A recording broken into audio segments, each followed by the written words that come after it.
and gentlemen, from Flushing Meadow Park in New York, within the shadow of the Unisphere, from the grounds of the New York World's Fair, the C&P Telephone Company of West Virginia, as a public service in cooperation with the West Virginia television industry, presents Pavilion 6465, West Virginia's showcase at the fair. Here from the greatest midway on earth, less than 45 minutes from Broadway, in the midst of the sights and sounds of the New York World's Fair, is this magnificent exhibit from the state of West Virginia. We invite all of you to join us over the next hour for a first-hand look at the West Virginia Pavilion, your pavilion, at the greatest World's Fair of all time. And here to serve as hostess and guide for this tour of your pavilion is the former Miss America, Marilyn Vanderburg. Hello, and welcome to this beautiful pavilion, which is representing your state here at the World's Fair. I wish you'd sent us just a little bit of your West Virginia sunshine, and I hope that what you are about to see will give you an idea of the thrill and the excitement of this exhibition. It's certain to go down in history as one of the greatest spectaculars of our time. I know you'll join with me in a vote of thanks to the C&P Telephone Company, which is making this program possible. To begin with, this West Virginia Pavilion is located on one of the main pedestrian thoroughfares of the World's Fair ground. This street is called Kennedy Circle, after our late president. Across from us is the huge United States Pavilion, which will be one of the major attractions of the fair. I would imagine that almost every one of the estimated 80 million people visiting the fair will pass by here. To the left is the Pavilion of the state of Illinois, with its towering, impressive figure of Abraham Lincoln. On the right is the Maryland Pavilion, and just up the street is the Singer Bowl, where many of the Olympic trials are held. As you can see, the West Virginia Pavilion is ideally located. Before we go inside and visit the exhibits, just as millions of other people will do, I'd like to describe the outside of this building. The pavilion carries out the theme of West Virginia, land for relaxation. The building itself is about 16,000 square feet and is located on this attractively landscaped plot of ground, which covers almost an acre. Unlike most of the buildings here, which will be torn down after the fair is over, the West Virginia Pavilion has been so designed that it will be dismantled and returned to the state for re-erection as a state museum and archives. Take it from me, West Virginians can well be proud of their pavilion. I talked with an independent designer the other day who told me that this structure is one of the most beautiful on the fairgrounds. And after having had this opportunity to see it, I know what he meant. You are looking at what I consider to be one of the most striking aspects of the pavilion, a towering 40-foot high structure, which is a highlight of the exterior, designed to attract attention to the building.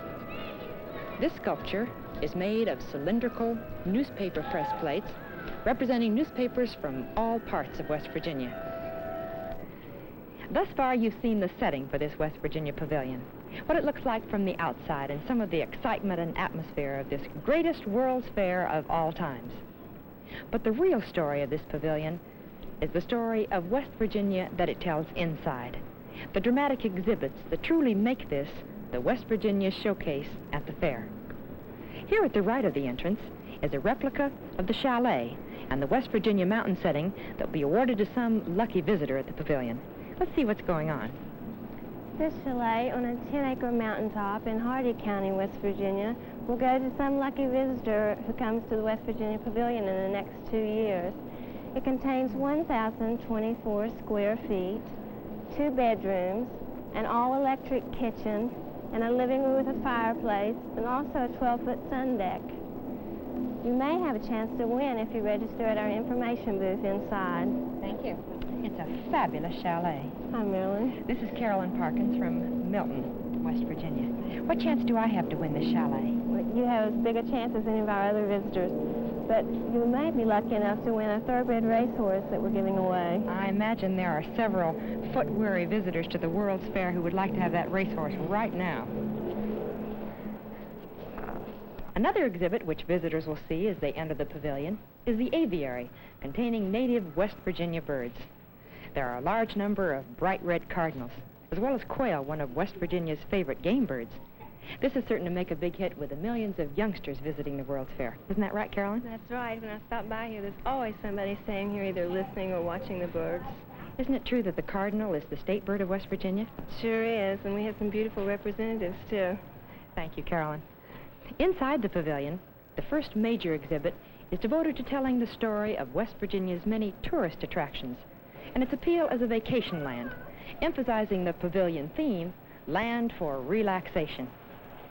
This is a giant 14-foot-high, three-dimensional map of West Virginia, which shows the various tourist attractions in all parts of the state. Plastic buttons of different colors and shapes are used to designate points of tourist appeal, including cities, state parks and forests, historical sites, and the best hunting and fishing areas. A visitor can't help become conscious of the many tourist attractions and accommodations which the state has to offer. Over here is an 8-foot-wide, three-dimensional model of the famed Greenbrier Resort at White Sulphur Springs, which has been done to scale especially for this pavilion. Ann Arnold from Weston, West Virginia, is being briefed by Margaret Coley, who is of the Greenbrier staff. Was it last spring that I was down at the Greenbrier? Yes, that's when you flew in. Well, I flew in from a busy life of city life and traffic and honking horns over the fabulous mountains that you have in West Virginia and down into this beautiful, relaxed atmosphere. That's right. It's a haven in the hills. It certainly is. Tell us a little bit about this Well, diagram. this scale model actually represents 6,000 acres, and it's twice the size of the World's Fair and 10 times the size of Monaco, where a very famous visitor came from. Yes, in fact, when I was staying at the Greenbrier, I think Princess Grace and Prince Rainier were guests. Well, traditionally, we have had so many princes and potentates, and 16 presidents have visited with us. Who was the first president that came down? Tyler, and he brought his bride to the Greenbrier for their honeymoon. Have you kept some of the history in the Greenbrier? Yes, as a matter of fact, our cottages are the oldest edifices in the state, and the President's Cottage, which is now a museum, is the oldest example of federal architecture in the area.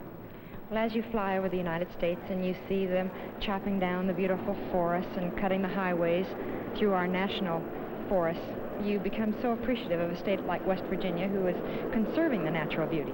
That's right, and we help in that respect by keeping a lot of the greenery and forests going. And while we also take care of our sports facilities for golfers, 3 golf courses. Horseback riders? Yes. Swimmers? Mineral bath, the famed mineral Yes, I had a water. mineral bath when I was there. Well, we look forward to coming back, and thank you so much, Margaret, for being with us. Anne, would you tell us a little bit about this tourist rotunda and the many things that we can do in West Virginia? Let me try to sell you on West Virginia and the many things we have to offer. I would imagine that West Virginia is particularly noted for its state parks and recreational facilities. There are many scenic attractions and special highway tours. Many historical points of interest, Marilyn. Sports are represented, such as hunting, fishing, boating. As a matter of fact, there is something for every family to do the year round. That's the story we're trying to represent at the pavilion. You know, Anne, someone was very thoughtful in planning this rotunda and planning benches so that visitors can sit down, look at the lovely pictures, and rest. A marvelous idea. It is. Why don't we sit down, relax, and take this opportunity to show you highlights of the pavilion's dedication ceremonies. The date was April 29th, 1964. On hand for the dedication ceremonies were approximately 300 state officials, dignitaries, and residents of West Virginia. Commerce Commissioner Coder M. Collison opened the program by introducing the Right Reverend Wilburn C. Campbell, Bishop of the Episcopal Diocese of West Virginia, who gave the invocation. Let us pray. O God, the uncreated creator of the universe, look with favor, we pray thee, upon this effort of man to create beauty, to explore the vast resources of thy world, and to establish a feeling of oneness and a desire for peace through understanding. In an ever-changing world where men strive to conquer and take pride in perfection, may we have the humility to surrender ourselves to Thee, who alone can still the raging of the sea and order the unruly wills of sinful men, and art unchanging in Thy eternal perfection. Grant us intelligence guided by wisdom, knowledge surrounded with true godliness, and the peace which comes from walking with Thee in holy fear. Keep us ever mindful that in dedicating this pavilion to the glory of technology, the splendors of our West Virginia, and to peace in our time, that Thine is the greater and eternal glory, and peace is the fruit of mercy, justice, and righteousness. Accept this our prayer from grateful hearts, and may Thy Spirit lift us up in quiet confidence as we seek to do Thy will and walk among men in brotherhood. Amen. Following the invocation, Miss Eleanor Steber, Metropolitan Opera star, who was born and raised in Wheeling, sang Ave Maria. Present in the audience were Miss Steber's parents, who still reside in Wheeling.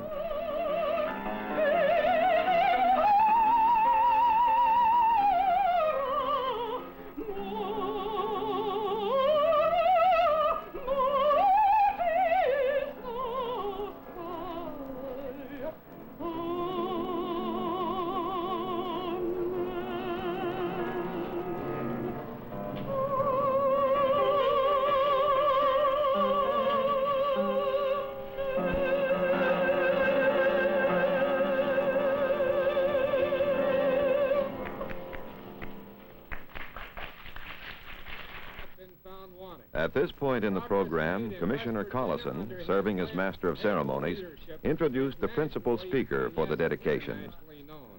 Ladies and gentlemen, I give you one of America's outstanding governors, a statesman, a gentleman, William Wallace Barron, Governor of the state of West Virginia.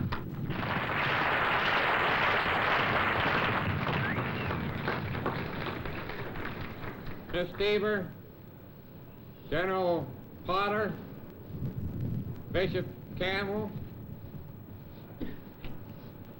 State Treasurer Denzel Gaynor, John Kelly, State Auditor Denzel Gaynor, Bishop Campbell, my fellow West Virginians, and ladies and gentlemen, I have served in my present job almost 3.5 years. During this time, I have enjoyed many days that stirred my intense pride in our state. But there has been no event, no occasion that has given me more pleasure, more pride than the development being celebrated here today. And I'm sure my happiness, my pride, is shared by all West Virginians and by our friends from every section of America and many other parts of the world. It is a thrilling experience just to be here for such a spectacular international exposition, to see the concepts of so many nations blended together with the common goal of peace throughout understanding.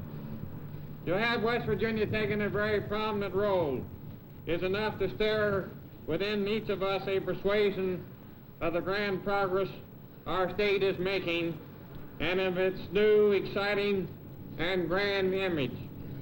We stand tall because of our major participation in the theme of the fair. The West Virginia Pavilion reflects in its design the various products and resources of our state. It's a dramatic showcase for the advantages we offer industry, for the ever-increasing attractiveness of West Virginia as a tourist ideal land for relaxation, for the record progress we are making as we move nearer the mainstream of prosperity. The millions of people who will be visiting the fair will be exposed, many of them for the first time, to the full potential of West Virginia as a truly wonderful place to live, to work, to do business, and to vacation. But in 1960, The governor's speech and dedication ceremonies were covered by a host of newspaper, radio, and television newsmen, both from West Virginia as well as from the New York City area. A special press plane had brought the state newsmen to the World's Fair for the dedication program.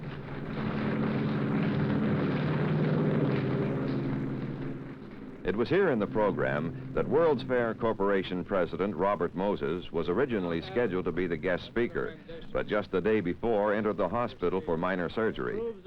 He was represented on the program by the World's Fair Corporation's Executive Vice President, General William E. Potter. Appropriately, Potter, who is in charge of the federal state exhibit area of the fair, is not only a one-time resident of West Virginia, but a West Virginian through marriage. Governor, you can be proud of your exhibit. I've been around here since you broke ground a year ago. It lives up to all the definitions of high quality, of good concept. Its design is remarkable. Its location cannot be beaten. And it has a wonderful management. On the part of the fair and for Mr. Moses, I congratulate you. I admire and respect and congratulate Mr. Montgomery, who has furnished the drive behind getting this ready for today, and his wonderful staff. West Virginia and all us West Virginians can point with pride to one of our jewels among the 150 that are at the fair. Thank you.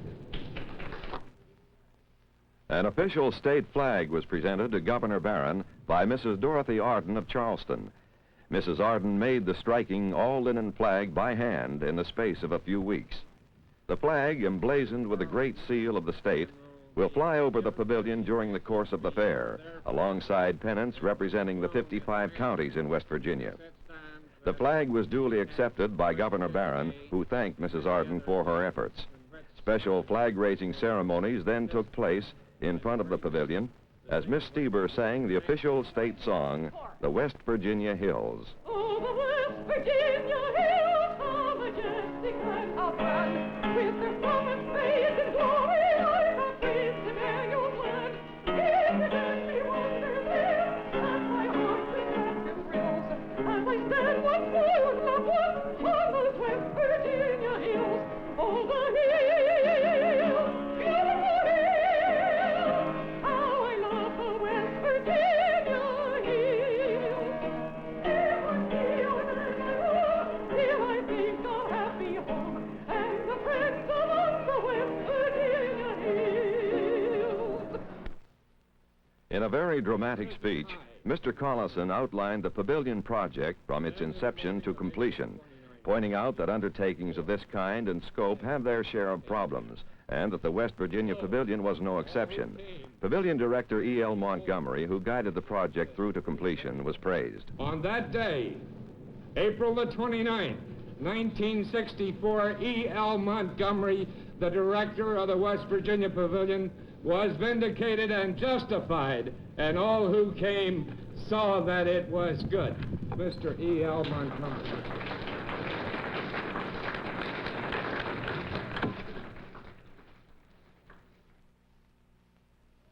This day our daily bread, and forgive us. The dedication ceremony was not without its more poignant moments. One of these came near the close of the program when the daughter of Pavilion Director Montgomery, Mrs. Barbara Bussey, sang the deeply moving Lord's Prayer. And lead us not into temptation, but deliver us from evil. For thine is the kingdom and the power and the glory forever.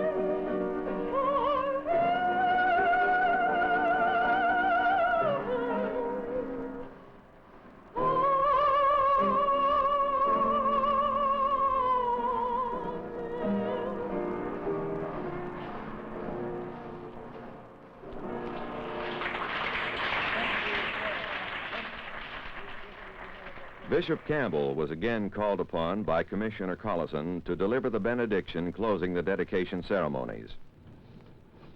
Let us pray. Accept, O God, this dedication of the West Virginia Pavilion to thy glory and the advancement of peace through understanding. May our endeavors and aspirations be blessed by thy favor, and may West Virginia continue to abide under the shadow of thy grace. And now, in the name of God, we say, be of good courage. Stand fast in the faith. Be not weary of well-doing. Recompense to no man evil for evil, but contrariwise blessing. And the God of love keep you from knowing loneliness. The God of light guard you from being lost, your feet from stumbling.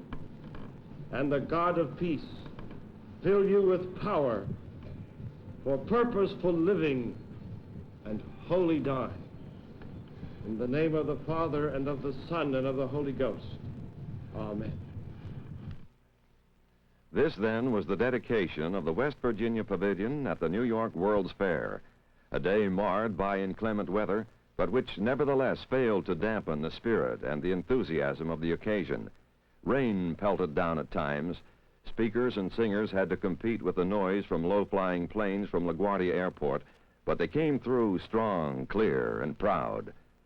The dedication ceremonies over, West Virginia turned its attention to its first and most important task, showing the millions of World's Fair visitors during 1964 and 1965 the true picture of life, work, and play in the Mountain State.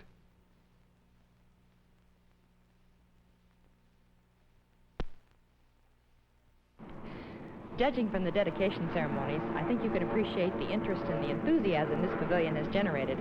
And the rays of sunshine that are breaking through are also generating enthusiasm. So let's get back to the tour. May I take your coat, Marilyn? Thanks, Ann. Now let's take a look at the forest products exhibit.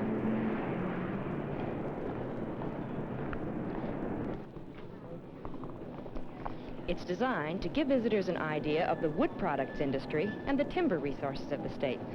For example, this entire wall is paneled in large squares of finished woods, representing the major forest products of the state.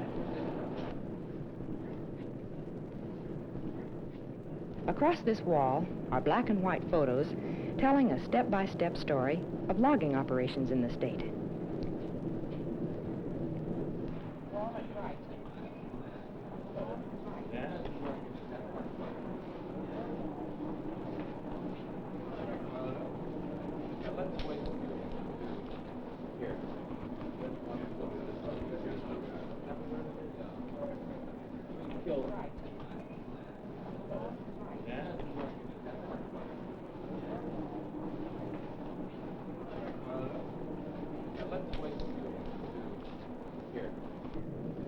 The wall on the right, as visitors enter the door, is done in squares of bark from various commercial hardwoods found in the state.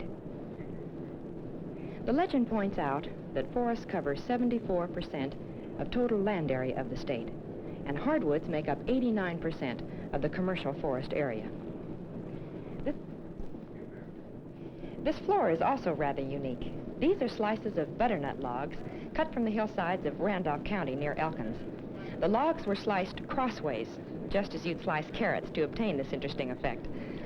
Now, let's be coal miners for just a few minutes, and with the help of our guide, Susie Call from Point Pleasant, let's go through the exhibition coal mine, which has been included as a part of the pavilion. Susie, will you tell us just a little bit about the exhibit? Okay.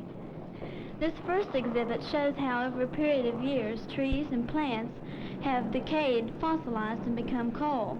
Directly behind you, Marilyn, I'd like to call your attention to this diagram. It shows how a shaft mine operates.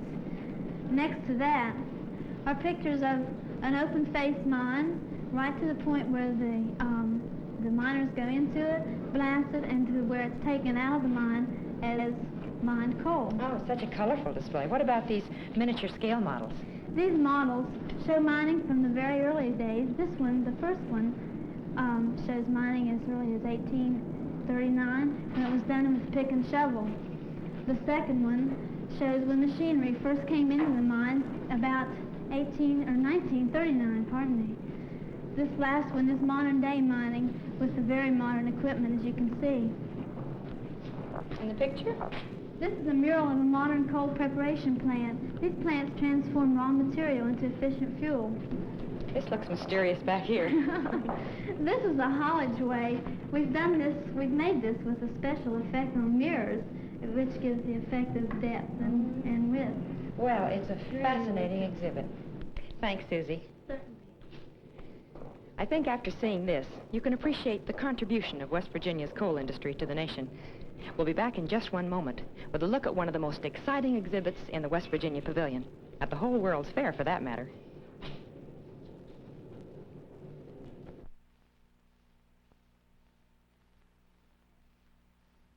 The world has been mirrored through glass for centuries, and fine glassware has become a hallmark of the American way of life. Fine West Virginia handmade glassware has been a part of this scene since the early days of this nation's history. Here in the pavilion, millions of World's Fair's visitors will be treated to a first-hand look at the wonders and craftsmanship of making this beautiful glassware. In this glass-enclosed area, skilled glassmakers are actually making some of the West Virginia glassware, which has become nationally famous.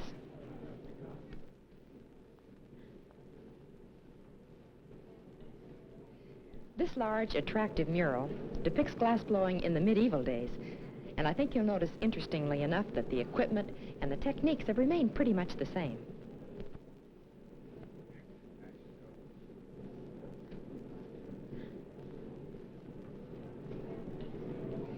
As a special treat, we've arranged to take the cameras inside the area where the glassblowers are at work.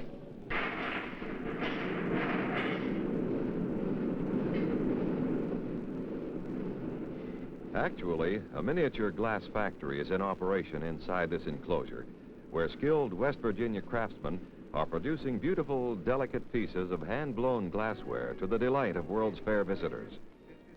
Considerable interest has been given to this exhibit by the World's Fair administration because this is the only live glass-blowing exhibit at the fair, the type of exhibit that proved to be of tremendous popularity back during the 1939 World's Fair.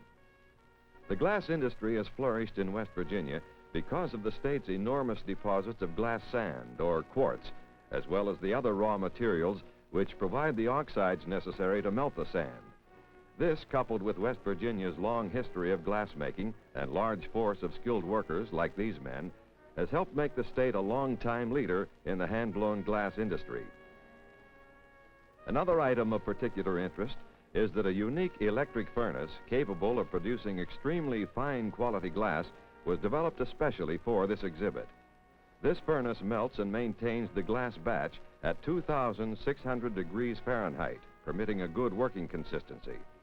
The pavilion visitor, in a matter of minutes, gets an opportunity to see the step-by-step operation of making glassware, such as a decorative pitcher.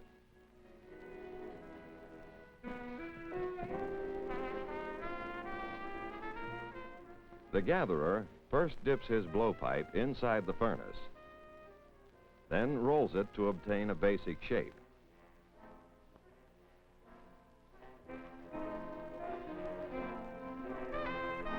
He blows slightly to form a bubble.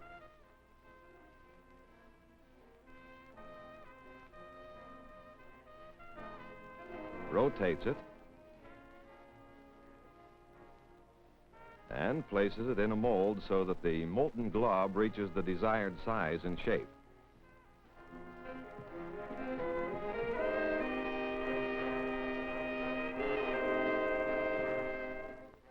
The glass is then reheated so that it remains pliable.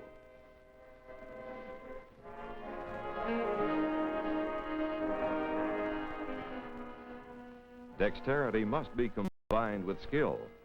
The ability to handle and move the glassware from its molten state into the finished product. Speed and accuracy is of the essence. Every second lost cools the glass, risking the chance of its loss before completion. In addition, the making of this beautiful pitcher not only requires the utmost skill, but timing and teamwork among the glass blowers. Once again, the glass is reheated to regain the proper working consistency.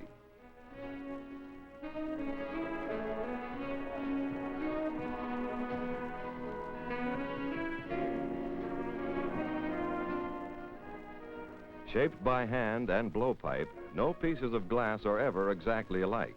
There are always variations of size, shape, and even color, making each piece truly distinctive. As the rim and spout are shaped, this glob of molten glass taken from the furnace is rolled on a flat surface for shaping as a handle to be added to the decorative pitcher, each man doing a specific job.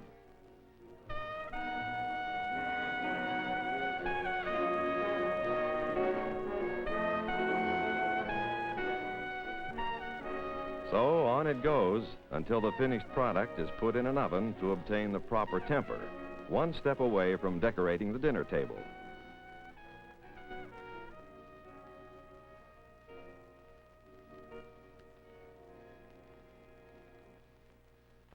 The public reaction to this glass-blowing exhibit has been extremely favorable and is proving to be one of the attention getters at the West Virginia Pavilion. The high point of this display, at least as far as the children are concerned, is the spellbinding and fascinating creation of glass animals.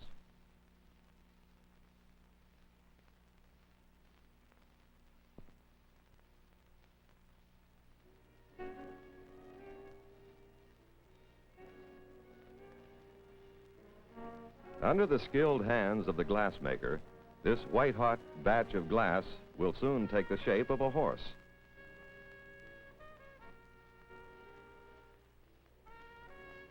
First the head,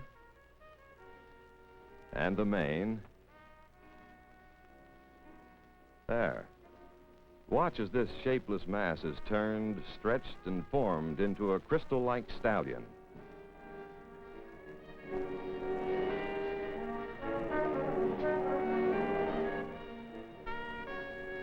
The front and hind legs, the molten glass being moved constantly so it will not lose its shape. And now the tail.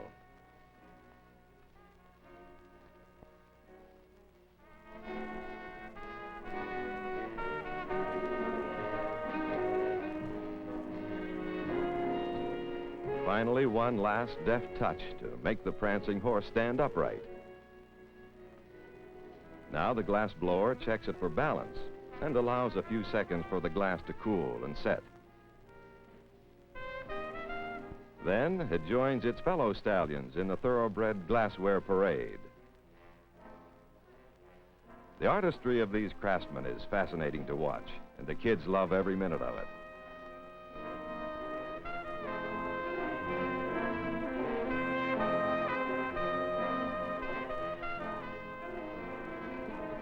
All the tools used in this work are quite old, handed down from generation to generation, and used since earliest times.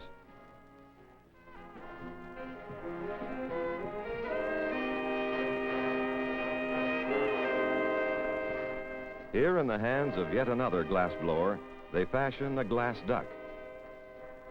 In some cases, on the more elaborate and intricate pieces of glass sculpture, 2 or 3 men work together. Some of the workers here are adopted West Virginians, moving to the state several years ago from Venice, Italy, where over the years they learned the skills of their craft. They now reside in the Huntington area, where they're employed in the Cerrito plant of the Glass Corporation, which is sponsoring this exhibit. Quickly, confidently, these skilled hands have turned out another glass work of art, much to the delight and awe of the youngsters visiting the pavilion.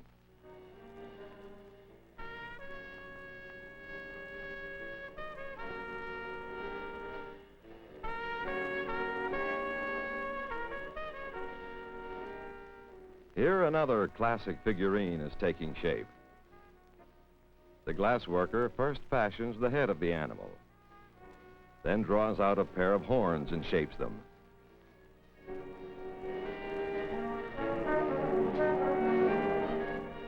Then the legs.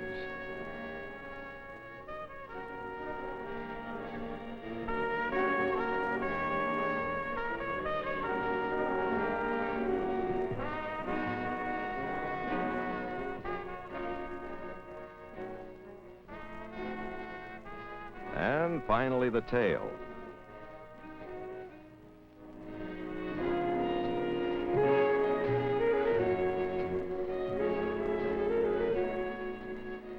With a slight push, the head is turned downward in the characteristic stance of a steer. One last skilled movement of the glassworker's tool, and the animal is given a firm footing. One of the many different kinds of wild and domestic animals and birds that these glassmakers create every day before the eyes of World's Fair audiences. An exhibit that is captivating visitors from all parts of the country and the world. Truly a fascinating demonstration. Now you know why this exhibit helps make the West Virginia Pavilion one of the most popular at the fair. Is this your first day at the World's Fair? It's our second. Have you been enjoying it? Yes. And what's your name? Dick Brown. And you're from? Laurville High. Would you like to have a souvenir from the West Virginia Pavilion? Yes. This is hand-blown glass. Thank you. You're very welcome. And incidentally, the popularity of this glassware gift shop is helping defray the operating costs of your pavilion. We are now entering the industrial exhibit area. And speaking of industry, a lot of industry and hard work went into building this pavilion. Let's take a brief look at that story. From groundbreaking ceremonies on April 29, 1963, it was just 1 year to the day to the pavilion's dedication ceremonies in 1964. World's Fair Corporation President Robert Moses joined Governor Barron in signaling the start of construction of this exhibit.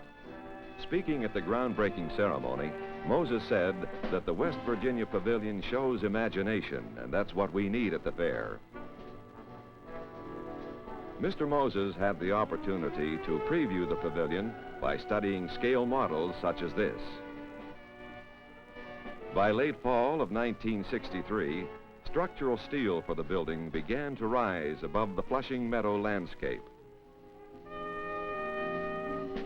As winter set in, workmen rushed to complete the pouring of concrete for the floors.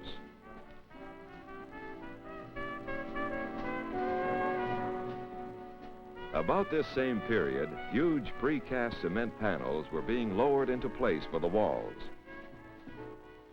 Under the watchful eye of the architects, the contractors proceeded with construction, while other phases of putting the pavilion exhibit together were proceeding. Displays had to be first designed and then built, each telling its own part of the total West Virginia story. The plumbing and wiring for the pavilion moved ahead as the first of the exhibits began going into place. But all the activity was not on the building itself. As the weather broke early in the spring of 1964, landscaping of the pavilion began, using trees, plants, and shrubbery indigenous to West Virginia. Workmen spruced up the grounds around the pavilion and readied it for opening day, April 22nd, 1964. It certainly takes many people with energy and ability to make an outstanding pavilion. And now for the industrial exhibit. Hear the story of manpower, resources, and existing industry in the state.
strategically located in the industrial area is the information booth, where visitors to the pavilion can learn whatever they want to know about West Virginia, from tourist accommodations to plant sites. On duty at the moment is guide Barbara Berry. Barbara, what kinds of questions do people ask? They ask mostly about vacation sites in the state. Do people want to register for the marvelous chalet and the thoroughbred horse? Yes, practically everyone does stop and register. And as to the plant sites, have you found anyone being interested in moving their businesses down to West Virginia? We've had several inquiries about this. In fact, I think we might be getting one new plant in the state. Oh, marvelous. I noticed you have a guest registry here, and I'm wondering if you have many people from other countries wanting to sign the guest book and coming to the pavilion. Many people. We've had visitors from South America and Mexico, Japan, a lot of foreign countries. Well, West Virginia can certainly be proud of this outstanding pavilion. Thank you, Barbara. By the way, the background music you've heard during our tour of the industrial area and during the construction story was played by the West Virginia Tech Swingsters from Montgomery. This talented group, invited to play here for a few days at the pavilion, is made up of 18 pieces and specializes in classical jazz. I know you've been enjoying their music, so let's listen to them again.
No pavilion in any World's Fair would be complete without a star. And in this case, you might say that star is the story of radio astronomy research being carried out at Green Bank in Pocahontas County. This spectacular exhibit makes this pavilion not only West Virginia's showcase at the fair, it makes this, in effect, West Virginia's window on the universe. And this is our guide, Mary Frances Amick. Mary Frances, what is the Radio Astronomy Theater? In our theater is being shown a film concerning the history of radio astronomy and the workings at the observatory at Green Bank. And how many people can see this film at one time? 180 can see it. And the film is about how long? It runs 6 minutes. It's being shown once every 15 minutes all during the day. And have you had a packed house so far? We certainly have, and they've all enjoyed it. Well, I saw the film and I was fascinated by it. But I'm wondering why West Virginia was selected to have the observatory. The National Science Foundation considered the valley at Green Bank ideal as a location for their observatory because the mountains blocked out any earthbound radio interference. Well, we found that West Virginia is a perfect state for so many things, and certainly for the observatory. Could we go in and see it? Certainly, right this way.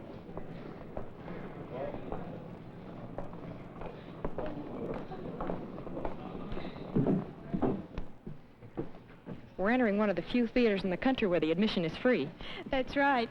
This is a replica of one of the most beautiful valleys in the world. You know, Mary Frances, last fall I flew over this valley, and if I weren't a prejudiced Coloradan, I'd say this is the most beautiful mountain range in the country. You see here a scale model of the entire Green Bank Observatory area. How long is this valley? It's between 4 and 5 miles long. We call this particular telescope the Big Dish.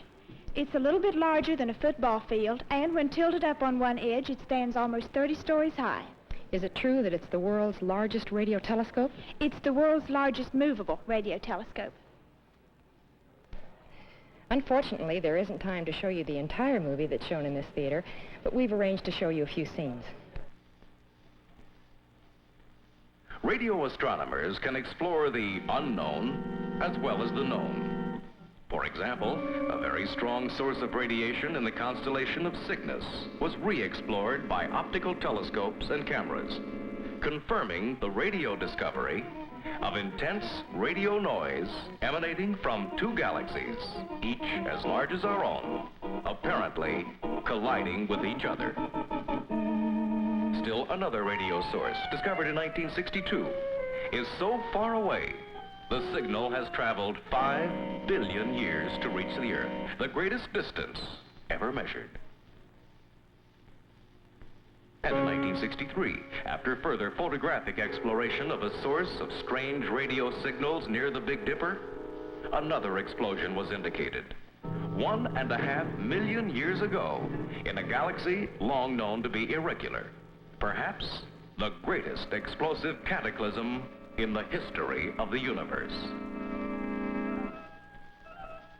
Radio waves can pierce the interstellar smog and even the Earth's atmosphere when light cannot, telling us more about the solar system, the galaxy, and all that is. Already, the radio telescope enables man to reach much farther into the infinity of space than he has ever been able to see with optical instruments. He may reach 8 billion, 10 billion or more light or radio years away.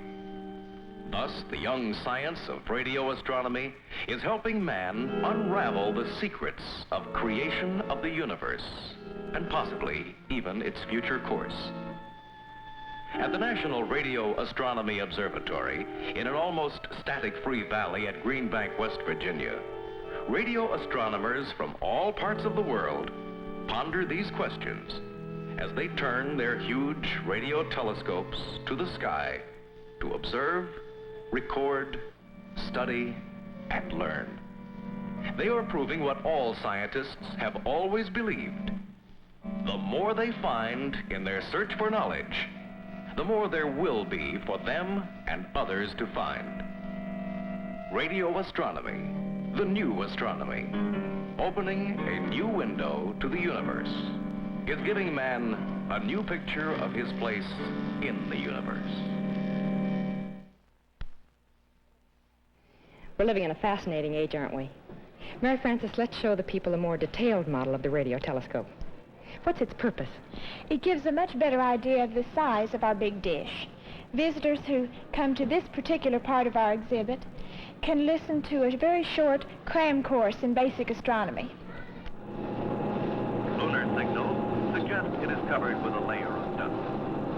The surface of Venus appears to be 540 degrees, and Jupiter has a magnetic field with an intense belt of ions swirling around it, radiating electrical noise. After each show, approximately 100 people walk through here into the restaurant area, which makes it perfect for hungry visitors. It seems that places where you can sit down and relax and enjoy a tasty meal are in great demand on the fairgrounds.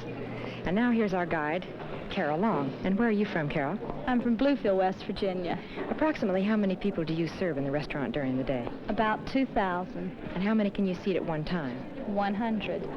Well, it looks like a very tasty meal that they're eating, but I noticed when I was walking through this morning before the meals were being served that there's a great deal of echoing from the voice. That's from the dome. It was put in so that music would be amplified. Stereophonic sound in the West Virginia Pavilion. Thank you, Carol. You're welcome. I'd like you to meet Elizabeth Johnson, the woman who is in charge of these attractive, personable guys that we've met at this exhibit. Libby, this is the first time I've seen you sit down since we arrived at the World's Fair. Yes, it's been a very exciting but a very busy time, too. Yes, it has. Your title is being head guide at the West Virginia Pavilion, and what does this entail? Well, I set up the guide schedules. I see that they get to work on time, and if they don't show up, I go in and work for them. You're kind of a jack of all trades, then. Yes, I think I am, and I love it. How were these lovely girls selected? Well, we had about 2,000 applications, and we chose 12 guides from this. I think it came to the point that they would have paid us to come up here. Well, they seem that interested and that enthusiastic about being a part of it. What were they judged on? They were judged on personality, voice, face, figure, speech, and grammar. And each one of them had to be from the state of West Virginia. Yes, that is correct. I think it's interesting that even this comfortable furniture was brought up from West Virginia. Oh, and it feels comfortable, too. Sure does. Where are the girls staying? Are they staying here at the World's Fair? Yes, they are. They're staying in apartments. And, oh, may I tell you a wonderful thing that happened? Not the fact that the girl was ill, but the reaction of the girls, the other ones. One had an emergency operation, and the others want to keep her here, pay her expenses, until she can come back to work. I'm proud of them. You know, it's always the personal stories, as much as the excitement and the glamour of the World's Fair, that makes it come alive for all of us. How many days do these girls work? They work 7 days a week. 6 hours a day? Yes. Isn't that amazing? And how long will they be here? They will be here they came April the 22nd, and they will leave October the 17th. And then the fair closes, and then it reopens again the next year, and will the same girls be here? Well, we hope so. Well, we hope so, too. Thank you so much, Libby, for sharing these stories with us. I enjoyed talking. And now, let's meet a man whose company helped make this program possible. Ralph Frey, Vice President of the C&P Telephone Company of West Virginia. Thank you very much, Marilyn. We thought it would be especially nice to show all of the folks in West Virginia their pavilion at this wonderful fair. And we at C&P would like to express our appreciation to those television stations in West Virginia which have cooperated with us in making this tour possible. We know that all West Virginians will be as proud of this pavilion as are those of us who have had the opportunity to visit here. This is truly an outstanding pavilion, filled with interesting and exciting exhibits, which are telling the true story of West Virginia to millions and millions of fair visitors, not only from this country, but from all parts of the world. We at C&P hope you have enjoyed your visit. Thank you, Mr. Frey. We're most grateful to you. Many people enjoy taking home remembrances from the World Fair. And the West Virginia Pavilion thought of that, too. And so as the last stop on our tour, let's drop in on the gift shop. Hello. Hello. Your name is? Carol Weigel. And you're from? Parkersburg, West Virginia. You have such an interesting selection of gifts. Would you tell us a little bit about them? Yes, I'll be happy to. For example, Marilyn, we have hand-decorated handbags. We have wood sculpture. We have lovely glassware, including lamps and pictures. We have cards. with scenes of West Virginia. We have porcelain jewelry. We have our cold jewelry here, which comes from our greatest natural resource. This is one of the things that fascinated me. I would think that people from other states and countries would love to know that jewelry can be made from coal. Oh, they can hardly believe it, especially those from France and Spain, to whom I have sold some. Do you find that many people are sending gifts home? Yes, they very definitely are. Thank you, Carol. Spectaculars will come and go, but there will never be another spectacular to match the excitement and heartthrob, the glamour and thrill of the 1964-1965 New York World's Fair.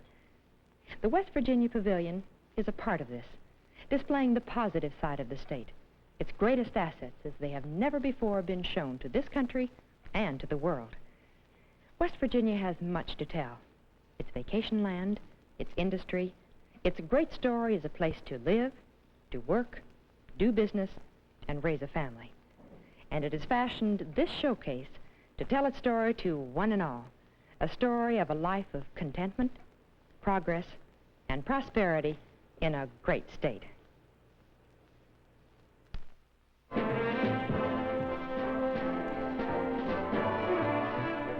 This has been Pavilion 6465, West Virginia's showcase at the New York World's Fair. From Flushing Meadow Park, site of the New York World's Fair, the C&P Telephone Company of West Virginia, in cooperation with the television industry of the state, has been privileged to bring you as a public service this televised tour of your West Virginia Pavilion.